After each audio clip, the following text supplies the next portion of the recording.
திருப்பாடல்கள் 101. அரசரின் வாக்குறுதி.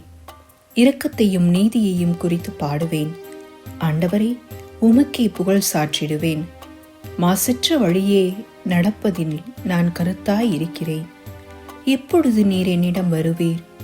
தூய உள்ளத்தோடு என் இல்லத்தில் வாழ்வேன். இழிவான எதையும் என் கண் முன் வைக்க மாட்டேன். நெறி தவறியவரின் செயலை நான் வெறுக்கின்றேன். அது என்னை பற்றி கொள்ளாது. வஞ்சகம் நெஞ்சில் எனக்கு வெகு தொலைவில் இருக்கும். தீதான எதையும் நான் அறியேன். தமக்கு அடுத்திருப்போரை மறைவாக பழிப்போரை நான் ஒழிப்பேன்.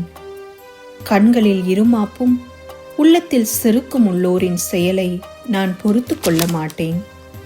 நாட்டில் நம்பிக்கைக்குரியோரை கண்டுபிடித்து என்னோடு வாழச் செய்வேன். நேரிய வழியில் நடப்போரை எனக்கு பணிவிடை புரிய செய்வேன். வஞ்சனை செய்வோருக்கு என் மாளிகையில் இடமில்லை. பொய் உரைப்போர் என் கண்முன் நிலைப்பதில்லை. நாட்டில் உள்ள பொல்லார் அனைவரையும் நாள்தோறும் அழிப்பேன். ஆண்டவரின் நகரினின்று தீங்கிழைப்போரை ஒழிப்பேன். தந்தை, மகன், தூய ஆவியாரின் பெயராலே ஆமேன்.